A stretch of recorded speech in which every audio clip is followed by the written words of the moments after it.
Well, if anyone was hoping for another example of Wizards of the Coast kind of like fumbling what seemed to be an amazing opportunity, we got one this week. This whole story comes courtesy of comicbook.com, who had this exclusive interview with Joe Manganiello, who's kind of the main subject here. So if you want to see the full video, it's going to be linked in the description. But essentially what we have, as you're about to see, is an incredibly passionate, knowledgeable, experienced, and influential showrunner, fully prepared, with the blessing of the original creators of Dragonlance, second most popular D&D setting ever, as far as I know, more than ready to create a show in that universe.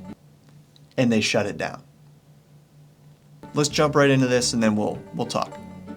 Tracy and Margaret were all about it and completely behind it and completely approved, but it really was me getting in there. What came out of it was a really fresh take on those novels that was absolutely 100% supported by all of the books. But like I said, I'm taking it a step further. What it sounds like to me is taking a piece of the Dragonlance world that was in the novels, but not richly explored, and then richly exploring that area, adding new information, all with the support of the original creators, and of course, going to be tie-ins to the existing world, the landscape, the people, the cultures, all that, but making something new out of it with this, font of inspiration that he clearly has, being a super fan of the setting. And of course, I'm writing for my old boss at HBO, Michael Lombardo, and the team at E1, and then E1, they got sold off. E1 being the studio that produced the D&D movie, which by and large was successful in that it was a good movie, but ultimately I don't think made the numbers go up high enough for what Wizards of the Coast and Hasbro were hoping. And so the loss of that studio is probably the major piece here, because you could say that there's a lot of moving parts in this, but that was really an important moving part that was completely removed from the situation. If they're not owning the studio, they wouldn't have as much control over the final output of the show. Regardless, it seems like it was in really good hands, but they weren't happy with that. And so the current regime at Wizards. Have you ever heard someone say the current regime in a positive light? I really don't want to put words in his mouth, but obviously doesn't sound happy about this decision. I think because of the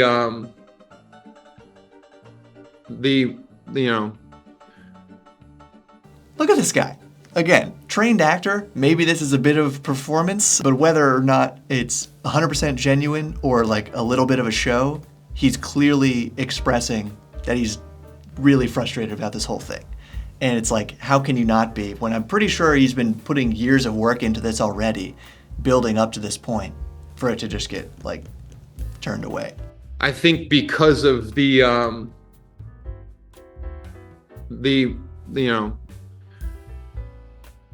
way that Dragonlance was handled last year, the module that they released that was not discussed with Margaret, Tracy, nor I, that failed board game that they released with it. So the module not being discussed with the original creators, that's a big red flag. It's hard to say how much that actually affected the final performance and sales of the module, but it's interesting to me how he does also lump himself into not being consulted on the Dragonlance module, which tells me that maybe the way the module story kind of unfolded might have stepped on the toes of what he was trying to do with a certain area, but also just the failed board game, which we know is true because it was being sold at $3 or something in Ollie's, these big box superstores that just sell everything at major discount prices. And in that regard, we can give some credence to Wizards of the Coast here.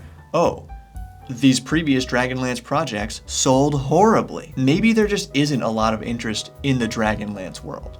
I can say personally, I don't really know anything about it. I think I was a little too young for when those novels were coming out.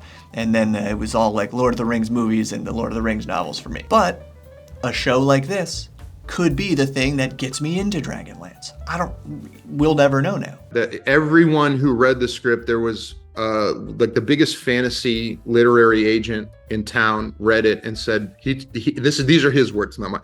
He said it was the best fantasy pilot he's read since the original Game of Thrones. There was another executive that read it and said it was one of the best fantasy scripts he's ever read.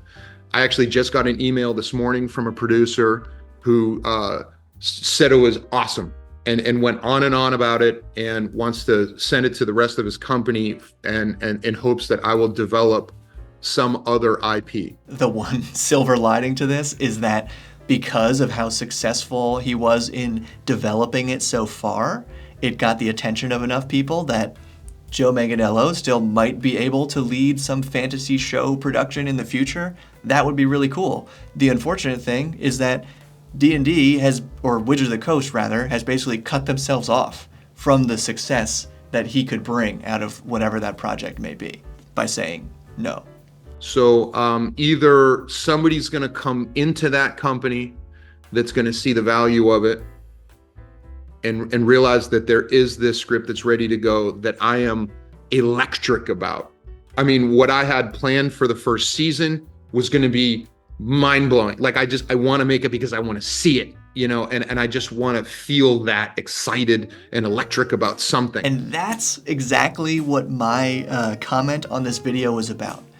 We don't see this kind of passion and excitement from showrunners today. It's always just like about kind of filling a genre of content that's missing on a streaming service. Oh, we need a fantasy show between these months and these months when our other fantasy show is not going to be available. Or of course, dredging up and like rewriting something that's been done before, just like literally taking a movie from the 80s and making it again. And those kind of things work, right?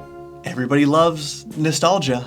But this seems like it kind of could have been the perfect mix of tapping into some people's nostalgia and also creating something that is new to the folks who haven't read the books, like me. And it's not what you expect. The design concepts that I had for the world, for the armor, for the swords, and so, you know, maybe somewhere down the line somebody comes back and says, or the you know, whatever, the company switches hands and somebody sees the value.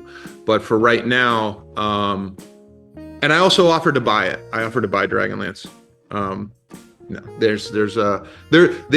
they are not interested in developing Dragonlance currently. So again, I don't really have anything invested in this. I'm not a huge, like, long-time, decades-long fan of Dragonlance or anything. I didn't even get the module or the board game when it came out, but I think that was all, like, right after the OGL, which is probably also another big part of why it didn't sell well. And yeah, this could have failed, but it really seems like it had everything going for it, and they trashed it anyway. So I just wanted to make a quick video about that. Let me know what you think about this whole story down in the comments. And as always, thank you for your support, and keep building.